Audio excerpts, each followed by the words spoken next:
போய்கொண்டிருப்பது வந்து டென்மார்க்கில் ஹேர்னிங் என்ற நகரத்திலேருந்து வெளிக்கிட்டு அது ஒரு தீவு.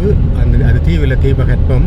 அது ஜெர்மனோட வந்து கனெக்ட் ஆகுது குடாநாடு. அதுக்கு அடுத்த ஃபியூன் என்ற இடத்துக்கு வந்து இப்போ 3வது கடலை கடந்து கொண்டிருக்கிறோம். இது வந்து நாங்கள் ஒரு பாலத்தால் போய்கொண்டிருக்கிறோம். அது பாலம் வந்து பிறகு தொங்கு பாலமாக மாறுகிறது. இப்போ தொங்கு பாலத்தை அண்மிச்சு கொண்டிருக்கிறோம். சரியான புகாராக இருக்கிறதால உங்களுக்கு கிளியராக தெரியாது. பார்ப்போம்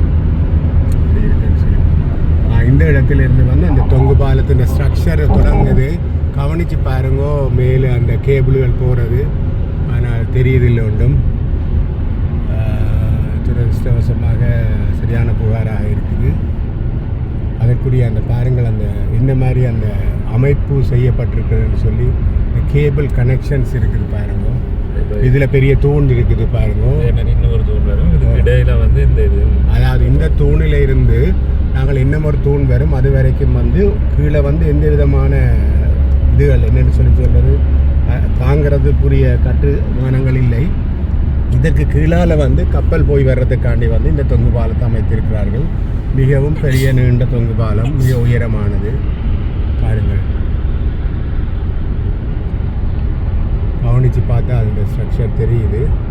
நாங்கள் கொஞ்சம் கொஞ்சமாக அந்த பாலத்தின முடிவுக்கு கிட்ட வாரோம். சாரி, இது நடுப்பகுதி. திருப்பி வந்து திருப்பி மேலே ஏறுது பாருங்க அந்த அமைப்பு.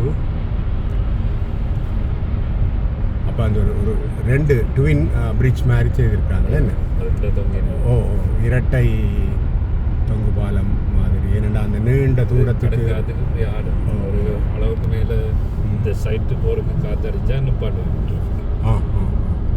அதாவது பெரிய அளவில் காட்டு வீசும்போது வந்து இந்த பாலம் ஆடுமாம்.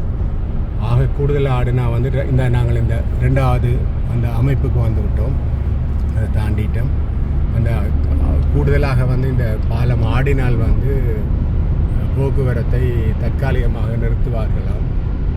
பாருங்கள், கேட்கவே அதிசயமாக இருக்கிறது. ஒரு ஆடுற பாலத்தில் இத்தனை பெரிய கண்டெய்னர்கள், பெரிய பெரிய லொரிகள் எல்லாம் போய் வருகிறதுன்னு சொன்னாங்க கேட்கும்போது. அந்த லொரிகள் அதில் கூட கடன் புயல் காற்று மாதிரி இருக்க கவுட் வழிதான். ஆமாம். அதாவது அது ஒவ்வொரு காற்றின் அளவை பொறுத்து இந்தந்த வாகனம் வந்து தீர்மானிக்கலாம். ஓகே, அதை அங்கே விஞ்ஞான சைட்லையும் பெரிய பார்க்கிங்கள் இருக்குது. அதில் பார்க்க வந்துனா நிற்க வேண்டியது. அதாவது வந்து அந்த காற்றின் வேகத்தில் வந்து இந்த உயரமான வாகனங்கள் பிறழ்வதற்கும், அதாவது பாலம் ஆடும்போது பிறண்டும் போகலாமா. அதனால் வந்து அந்த காற்றின் வேகத்தை வச்சு எந்தெந்த வாகனங்கள் போகலாம், எந்தெந்த வாகனங்கள் பொறுத்திருந்து காற்று தணிந்தவுடன் போகணுமென்ற எல்லா அறிவுறுத்தல்கள் எல்லாம் வந்து இந்த பாலத்துக்குள்ளே நுழைகிற இடத்துல இருக்கும். அப்போ அந்த நேரத்தில் வந்து அவர்கள் அதற்கு பக்கத்தில் வந்து அதை வாகன தரிப்பிடம் இருக்குமோ அங்கே தரிப்பிடத்தில் நின்று போட்டு அந்த காலநிலை சுமூகமாகிய பின்னர் தான் வந்து இந்த தொங்கு பாலத்தால் வந்து அவர்களால் பயணிக்க முடியும் என்று சொல்கிறாங்க.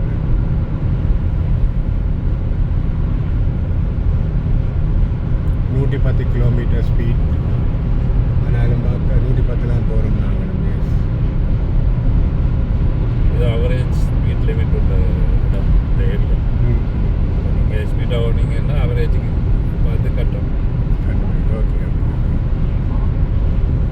ஓடையில்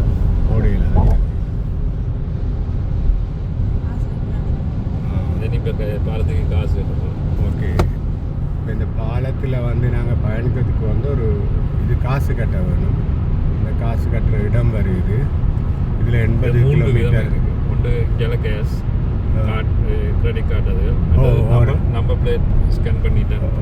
அதாவது 3 விதமாக போகும்ண்டு. ஒன்று காசு கொடுக்கலாம், இல்லாட்டி கார்டு கொடுக்கலாம், இல்லாட்டி வந்து நம்பர் பிளேட்டை வந்து ஸ்கேன் பண்ணிவிட்டு அது வந்து பேங்க்கில் இருந்து அந்த காசை கழிக்கும்.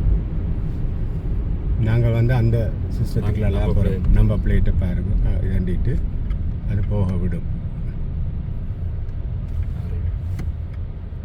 இது பிள்ளையாக வந்துருச்சு. இவர் பிள்ளையா வந்துட்டு பின்னால் வந்ததில் நான் நிற்கிறேன். பிள்ளையா வந்ததால் வந்து இவன் நிற்கினம். அப்போ இவே நீ டைவர்ட் பண்ணி வேறைக்கில் விடணுமா இல்லை இப்போ காசு காசை காசு வேண்டிட்டு விடுமா ஓகே ஓகே அது நல்ல சிஸ்டம் இல்லாட்டி கஷ்டம் நம்ம காலம் இப்படி இங்கே பாருங்கள் ஒவ்வொரு வாகனங்களும் ஸ்கேன் பண்ணதும் அது போயிடும் எங்கட குழம்புலேயும் வந்து நாங்கள் அந்த இது வச்சுருக்கிறோம் முன்னுக்கு ஒரு இது இருக்கும் அப்படியே போக முடியா எலக்ட்ரானிக் இதோ என்னோட சொல்கிறது அது இல்லை அவ்வளோட்ட காசு வந்து நானும் தெரியாமல்